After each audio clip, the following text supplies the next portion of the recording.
recording. Welcome back, everybody, to the very best podcast, recording from the very end of the bench. This is the Reserves Podcast, and my name is Emiliano Lara. My name is Collin. Alrighty, and let's just jump right into it, Colin. We got some breaking news just about an hour before we started recording the podcast, maybe even less than that. Doc Rivers is out. I told you so. Yeah, right. No, listen. You have predicted many things these bubble games, but I predicted one thing, and it was that Doc Rivers would not be the coach for the Clippers the next season. And I think that everyone had every reason to believe that they would run it back with the same players and with the same coaching staff. But I don't know. It was just something about like he's been given a lot of chances, and if you look at the rosters that he's had in the past, there's no reason why he shouldn't have won a championship. And so I understand it. Like, it makes sense. I don't know who they're going to go for next, but it makes sense. What are your initial thoughts when seeing the news come out? Outside of the fact that now we're both, predicting the future. Initially, I thought that he was staying because there was that handshake agreement, but I think today's NBA one is very player. Sorry, Emiliano's angle for his camera just moved by itself. It looked like a ghost. Once again, reminding you guys that we do have video now, so check That's us right. out. But today's media is coaching and the NBA in general is very driven by both the players and the media. So I feel like this was a media-driven decision. Like, that stat started going around about the amount of 3-1 leads that Doc Rivers has lost with like all-star bolstered rosters, and I think that played like a huge factor in it. As far as landing spots go, I don't know. Like, do you think he's out of the league as of now? Like, Oh no, losing that many 3-1 leads with that many talented rosters and doing what he did with that Clippers future, like, do you think a team wants him? I think so. I mean, it's very similar to like, you know, he's honestly almost, and then this is like just coming to me now. He's almost in a Paul George situation where, like, how many more chances does Paul George get before people sign him off? You know what I That's what mean? I'm saying. But I feel like, Bill Simmons and Ryan Russillo said it in the Bill Simmons podcast not too long ago. Like, Paul George would get a max contract tomorrow if he was a free agent. Like, any team is willing to take a chance, because if you're the team that like pulls in Doc and then goes on to win a championship, then you're a genius. You know what I mean? So, and that's kind of this is our next topic. So, like, where is Doc going? So I actually didn't even have an option for out of the league, because I personally don't think that that's possible. I was But just throwing it out there. it's Rockets, Pacers, Pelicans, Thunder, 76ers, and then, being local Kings fans, I toss the Kings on there because can this Not be the handing. thing that changes their opinion and sticking with Luke? We laugh it off because we don't think it's likely. But then adding on an option, does he just leave the league? So my opinion is that he sticks with one of these teams. If I'm Doc, I'm going somewhere like the Pelicans. I'm going somewhere polar opposite of the Clippers and what he's had to go through with the Clippers. I'm going to a team that's building, with great young talent from the ground up. I think that also provides him a little bit of buffer of failure. Pelicans are not expecting to win a championship in the next couple of years. It provides his own kind of mental reset. So that's my guess, is that he lands with the Pelicans. Yeah, What I about you? mean, just looking at that bunch, I'm thinking either the Pelicans, the Thunder, or the Sixers, somewhere where there's like a concrete building block, but he also has the reins, obviously assuming that he signs on as maybe a coach slash GM again, but he has the reins to kind of build the roster out how he wants to. So if you look at like the Rockets or the Pacers or, other teams like that, like their core is there and like it's not moving unless they do like some crazy trades. So I Yeah, would say that the Pelicans or the Thunder. yeah. Or maybe not from like a league not wanting him perspective. Maybe he just decides to hang it up. Like, Or he finds himself in a Ty Lue situation where maybe he's kind of he steps, he takes a step back, to kind of prove provides himself again. an assistant coach situation. Yeah, I mean, Steve Nash did it. You know, Ty Lue's doing it right now. I can't think of his Yeah, Mike name, but Brown. yeah, Mike Brown. There's a Yeah, lot. There's a lot of people. Jason Kidd did the assistant coaching thing for a little while to see, if he was going to make it or not. And maybe that's what Doc Rivers does. Maybe he takes a step back.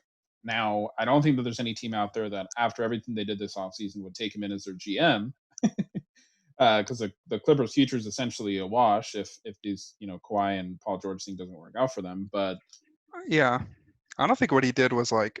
I think it was kind of masterful. What he like being able to put that roster together and getting people to like you know, agree to buyouts and sign on for less money. Like he built out a squad. It just like didn't work out from a coaching perspective. So maybe he has a future as more so a GM.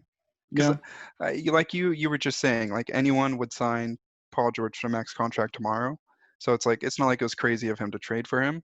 So I mean, he got 2 All-Stars on that team with a completely loaded bench full of starting caliber players. So from a GM perspective, maybe he still has a future. yeah, and maybe that's the change that we see him take. Maybe it's not on the sidelines anymore. Maybe it's up in the press boxes next to the rest of the executives. So that's an avenue we did not consider. But we these these Clippers just keep finding their way into our podcast. Trying to stay relevant. We said last week that we wouldn't talk about them until the offseason preview or the preseason preview. This is But the last time. this potentially is the last time, barring Kawhi saying that he's going to go play for the Euro League. We still can't talk about it. No more.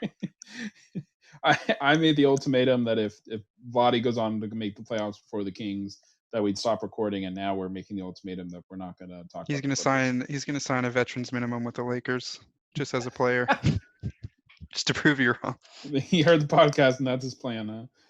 All right, but the only series left, we made it. Sad times. One series left. Lakers Heat NBA Finals. So many storylines. We were texting about it back and forth. Before the end of the game, that regardless of what happens with that Heat, Celtics series, there's so many storylines. But are you happy with how things turned out? Looking back at the beginning of the bubble, and what you thought might happen in terms of finals matchup. Are you pretty happy with how things turned out? From like a story perspective, an NBA fan, I feel like you can't be unhappy about the Heat making the finals. I think it was the bubble odds before it started, where they listed out the percentage for each team possibly making the NBA finals. The Miami Heat were one of the I think it was 6 teams that were at 0%. Um, so, like I said, from a fan perspective, I can't like think that someone would be upset with them being there. Also, from a lore perspective, like it was a win-win. Like it was going to be Lakers versus the Celtics, or it was going to be LeBron versus old team.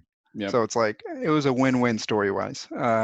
In terms of matchup, I think both teams coming out of the East probably would have fared the same against that Lakers team.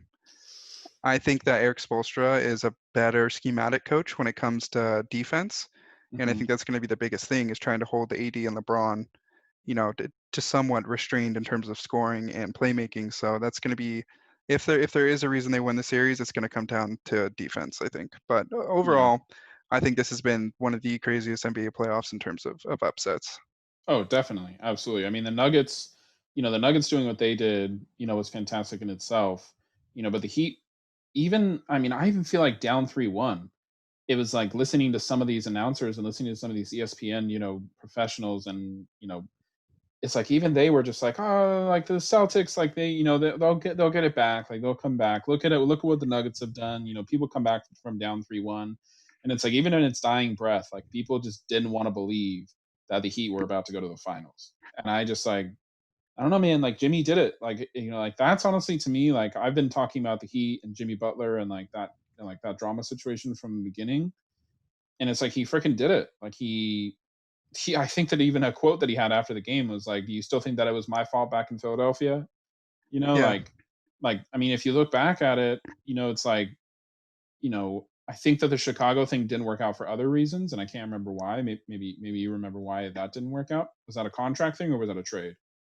It was more of like a contract issue, and then the Bulls ended up trading him to the Timberwolves just to get something for him. Yeah, and then the Timberwolves experiment That absolutely also could have been imploded. something that went well, Yeah, but yeah, and then, the 76ers one, like, I feel like now the 76ers are truly outed of just, like, it was like a meme with the Timberwolves that Jimmy was just pushing everybody too hard, but it's like, you know, I also don't think that the Timberwolves at that point were mentally in the space to be champions. Like, I don't no. think that they were mentally, but the But if they would Sixers, have let it bloom for a couple more seasons, yes.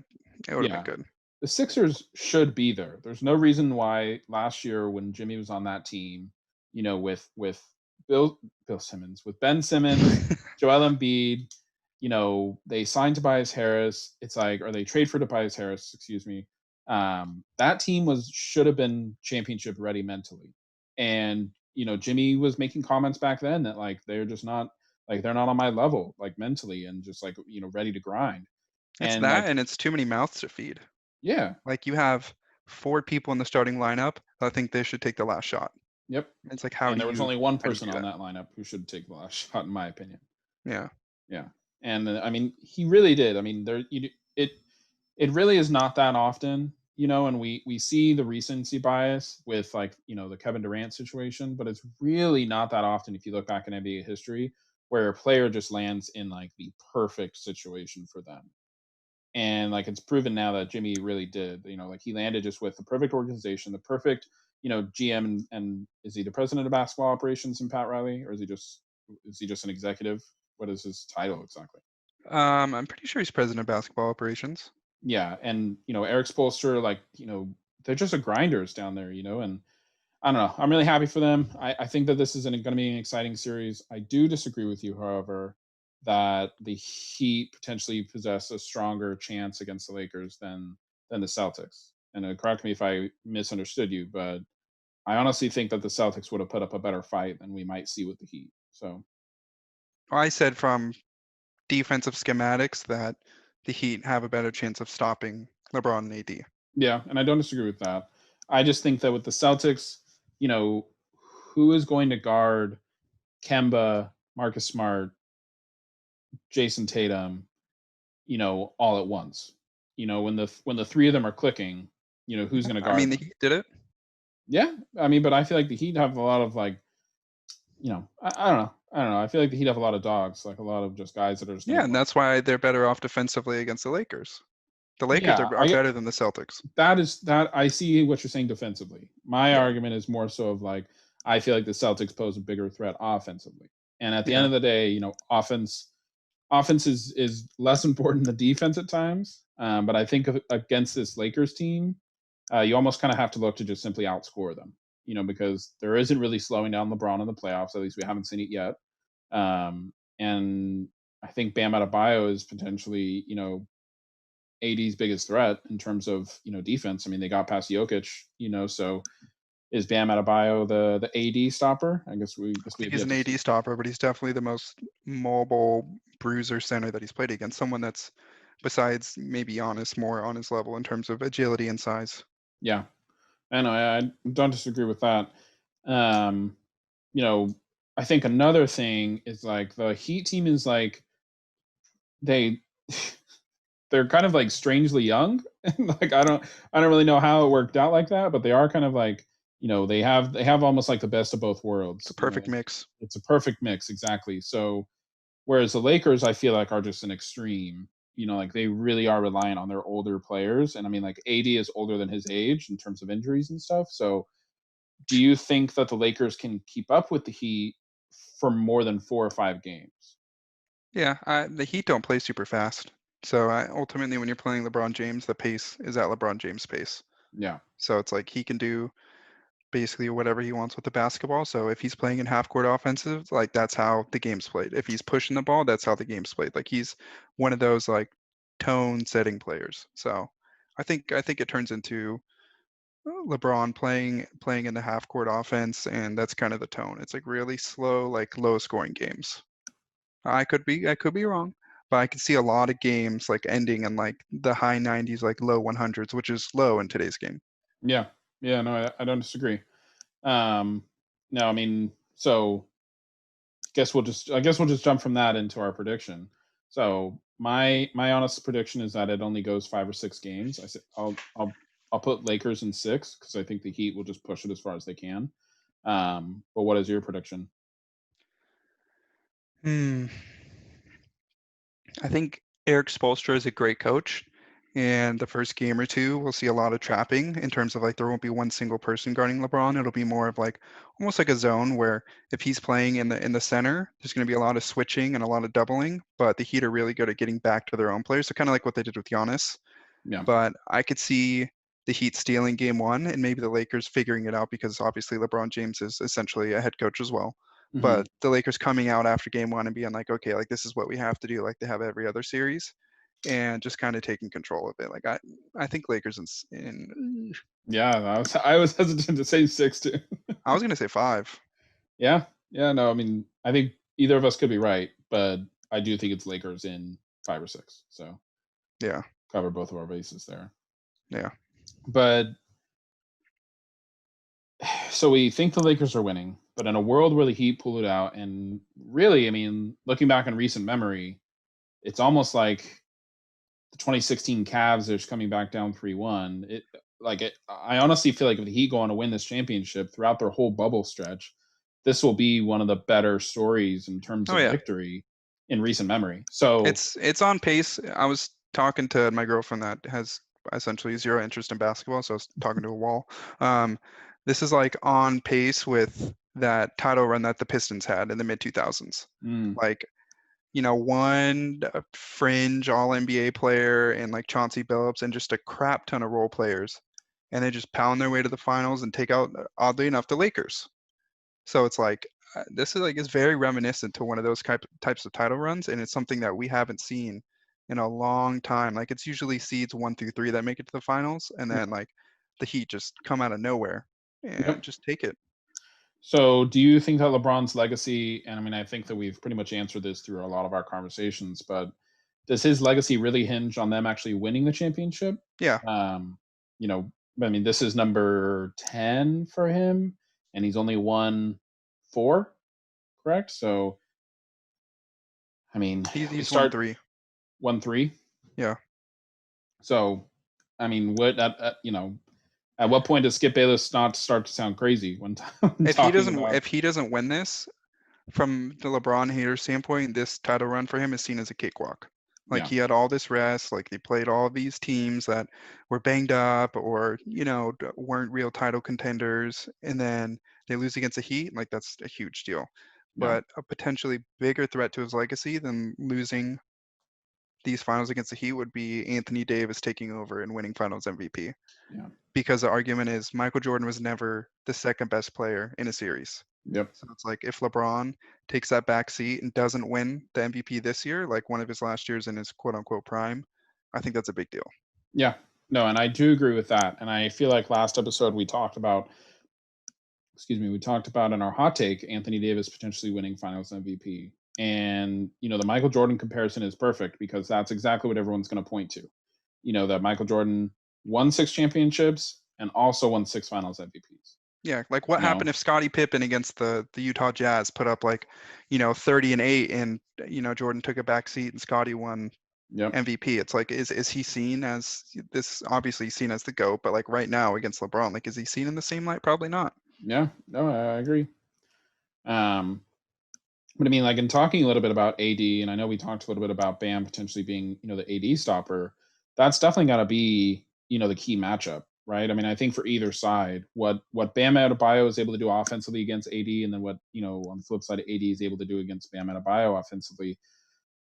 Even though LeBron, I think, will still find a way to win Finals MVP when the Lakers win. What AD is able to do down on the block as a center for the Lakers really is what the Lakers are relying on in terms of winning a championship. Am I wrong in saying that?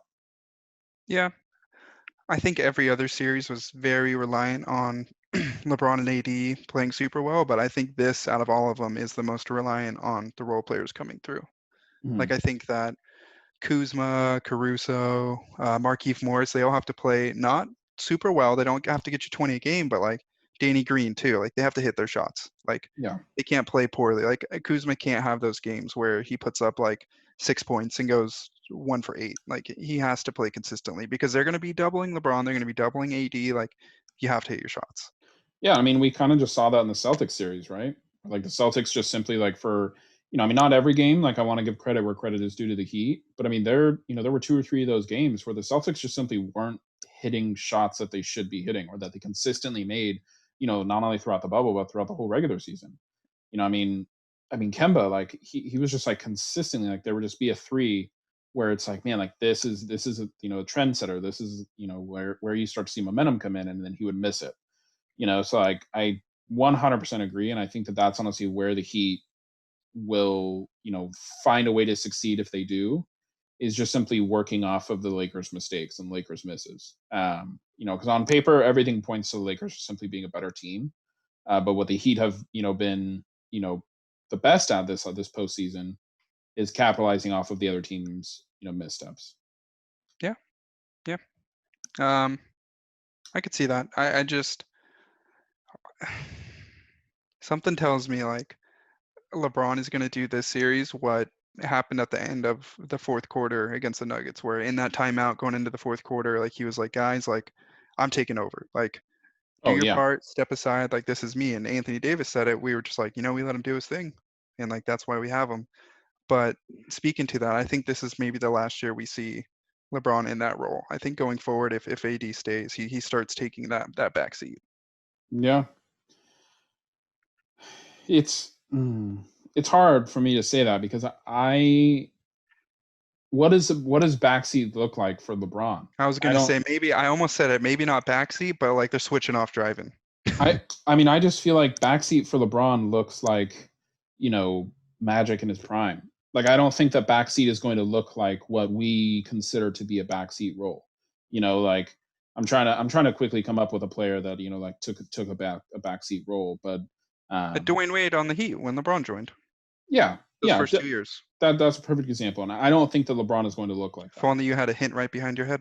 LeBron is going to look like a Magic Johnson in his prime when he takes his backseat role. And that's why I think, LeBron could play till he's 41 or 42 if he wanted to. LeBron could Yeah. play 23 years in the league because he's just going to turn into the highest efficient, point guard in the league. If Vince Carter could do it, LeBron could do it. Yeah, Just got to stay absolutely. healthy. Yeah. Difference between the two of them will be one will be contributing to a championship team and one will be contributing to the Kings. Hey man, he was on that Hawks team. He did something. He hit He some had like threes. 4 3 straight in preseason. So, we touched a little bit on LeBron and, what he'll have to do, but obviously a big story in any series, especially the finals in the NBA, is, what is your bench going to be able to contribute when your big guys are down, either through injury, foul trouble, or just simply, getting some rest on the bench. So right off the bat, where do you rate both of these benches? Do you think that either one of them have an advantage? Yeah, I mean, clearly in terms of bench like power, it has to be the Heat.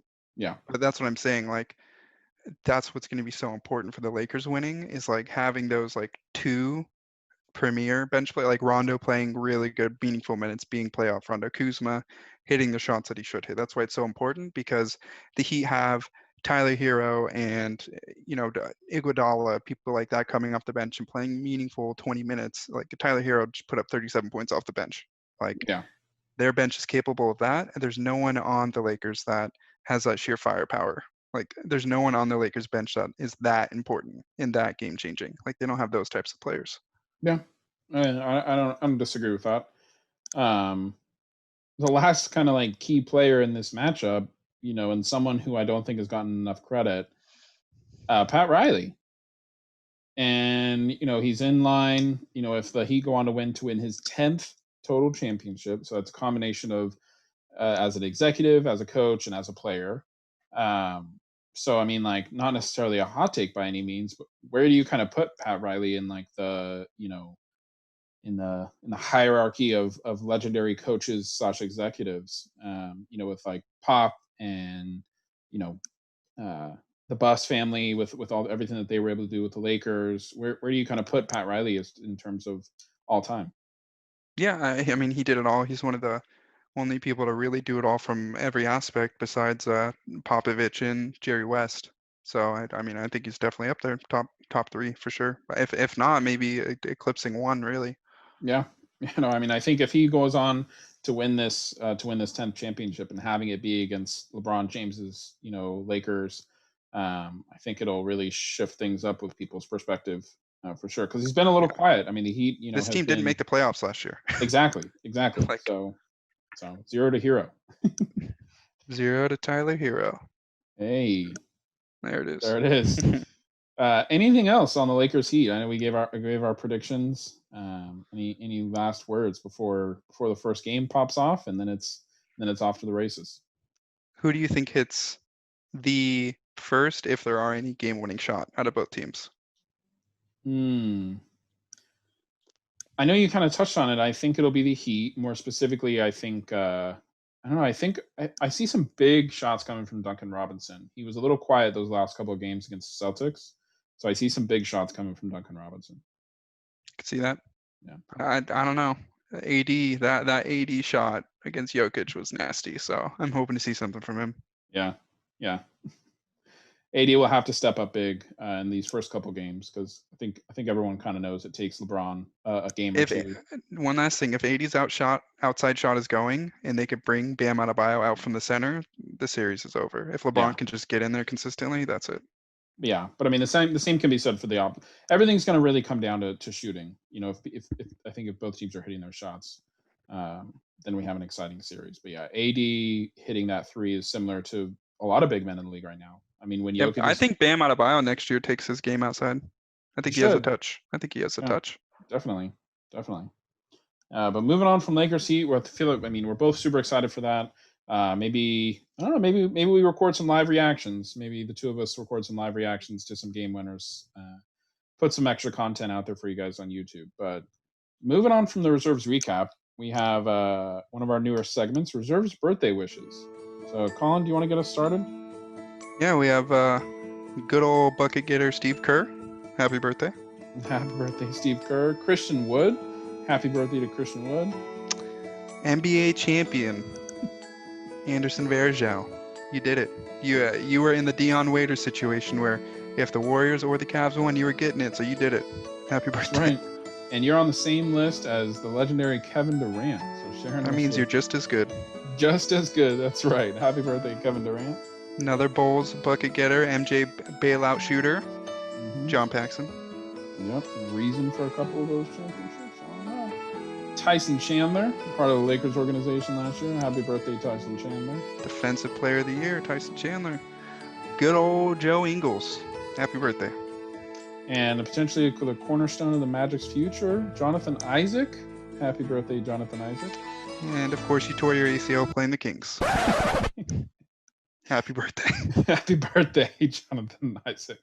That's going to do it for the reserves birthday wishes. Now on to, I feel like I say this every week, but what's quickly become my favorite segment, the yay or nay. This is the last week you could call it a new segment, so do it. All right. So this is our favorite new segment. There it is. Yay or nay. So I have the honors of going first. So Collin, yay or nay, Paul George is the most overpaid and the worst contract in the NBA. So the most overpaid contract in the NBA. No. Some people that are paid more than him: Kyle Lowry, Blake Griffin, KD, LeBron, Harden, John Wall, Russ, Chris Paul, and Steph Curry. Paul George is the 10th. I didn't even have to look at that list to know who was on that list. I know. Right now, the biggest threat to an organization in terms of contract, I feel like has to be either Westbrook or John Wall. John Wall relies on speed and athleticism, and he just ruptured his Achilles. So in terms of what you get in an NBA contract in movability, I don't think that he's the worst. And I think that he is a great player. It's just that he does have those inconsistencies, but in terms of quote unquote bad contract, it can't be him. All right, that's fair. Do you agree with me? I know we were talking a little bit about it offline. Do you agree with me that he would get a max contract tomorrow if he was a free agent right now? Yeah, no doubt. That's crazy. A lot of I'm not saying that's right. A lot of executives must not want to be watching the That's NBA. what there's a difference between a player and a brand. And he built himself a brand. Paul George is a brand. He has shoes, he has Gatorade commercials, he has his name. Like, he's more than his stats. He's Paul George. So like he'll get a contract just based off of that. Yeah, I don't disagree with that. Yeah. Alrighty. My turn. And kind of snagged it from me earlier. You touched on it a little bit. So is Pat Riley a better head coach / executive role person to an organization, is he better than Greg Popovich? Now, a thing to touch on, the San Antonio Spurs made the playoffs for essentially 3 decades. They did for 3 decades. Multiple championships, multiple late first round drafts slash big cornerstone trades for people that thought were going nowhere. What do you think? I I mean, Pop just has to take it. I mean, Pop is just Yeah. that consistency is forever untouchable, and that's why I was surprised that you even mentioned that Pat Riley could eclipse number one because I mean, there's only one comparison, not even in your own sport. There's not a comparison, but there's only one comparison in the world, and that's like to the Patriots. Like there's no organization in all of the top five. I feel like professional sports, there's no comparison to what the Spurs have been able to do. You know why the And Spurs are better? why is that? Because the Spurs never relied on other stars coming to their team to get better. Yeah. They were super good at drafting. So you said it, the Patriots. How many times did a player near the end of their career that were super good go to the Patriots and put them over the edge for a championship? How many times did a player go to the Heat towards Ray Allen, all those players go to the Heat and push them over the edge for a championship? That never Yeah. happened with the Spurs. Yeah. Like what player went like Kobe Bryant didn't go there in his twilight years. Like no one ever went to the Spurs to push them over the edge. It was just the raw coaching and team building experience of Popovich. Yeah. Yeah. And I mean, I do. So my yay or nay is nay. I do think that Greg Popovich is the better situation, but it's tough because like when you think about it, it's hard to win for that consistently and for that long. And I almost feel like as a player, I would almost want, you know, uh, I almost would want a situation where like I kind of get like that peak, and then you kind of come down because it's It's like like, a man, euphoria. yeah, and it's almost has to be exhausting, Oh yeah. and like that's the number one thing for me. I mean, Steve Kerr has talked about it, over the last couple of years that like you get tired like when you've been that successful for that long. And that to me is like what should be highlighted the most. The number of championships is great. The number of finals appearances is great. The players that he built up, from second round draft picks. He was really one of the first coaches to really have, a European all-star like Manu Ginobili and Tony Parker. And I mean, it's just, like I said, the consistency is just untouchable. So How many players got big contracts because of Greg Popovich? Rudy Gay, no, I guess Rudy Gay was after. Rudy Gay went to them. Yeah, Rudy Gay went to them. But I mean, Marco Bellinelli, like Danny Green. Danny Green was on the Spurs. Like, there's been a lot of players that got like big contracts because of their role on that team. Yeah, no, Like absolutely. I mean, Tony Parker got a contract on his on the last year. Hornets. Yeah. Yeah, and just I feel like just because he came from the Spurs. Yeah. Yeah. Yeah, I mean, Pop's the pop, GOAT. pop the goat. But that's going to do it for our yay or nay. And now, as always, finishing off the podcast with our hot take. Ah, my hand, that's hot! This was hot too! Okay, we're trapped, everyone for himself! Collin, why don't you take it away? So, Doc Rivers will win a championship before Paul George and Kawhi duo. So I don't think that either of them will win a championship. But That's its own hot take. I think that Doc just simply has a better chance at winning a championship than the Paul George Kawhi duo. I just, you hold a lot of your own destiny in your hands as a coach, and Paul George and Kawhi are still really reliant on what the Clippers choose to do in the future. If the Clippers decide to move on from Paul George, then I think Kawhi's chances of winning a championship go down. Because you do need that second All Star in this era of the NBA. So Yeah. that's my answer. Is just like, yes, Doc Rivers has a better chance of winning a championship, but I think he's proven too many times that when he gets that close, it just doesn't happen. Interesting stat: the Clippers have not been to a conference finals or the NBA finals in over 50 years. So they were How the is San that Diego possible? Clippers last How time is they made that it? possible? The Kings have been Right? to Western Conference Finals in the last. Okay. Okay. The Kings weren't a meme until like the 2010s. We were I'm seen just as like saying. not a bad organization. I'm just We saying. weren't always this way, okay? But secondary hot take. I do agree that I don't think either of them will win another championship. Secondary hot take, and this just kind of got leaked today. Victor Oladipo wants out of Indiana. Does Victor Oladipo go to Miami, LA, or Houston? None of the above. He goes to Milwaukee. Milwaukee.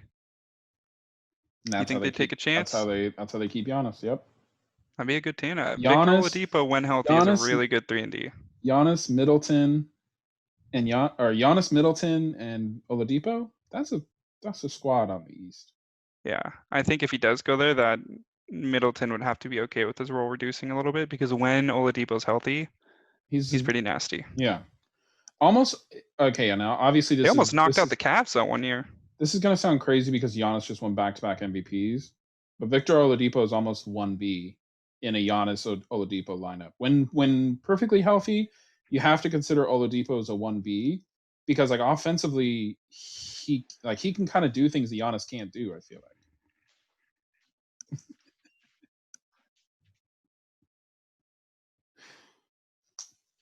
Apparently, that was not one of my better hot takes. We just lost Collin. What? Yeah. Who do you want? Who do you want controlling your offense? Giannis.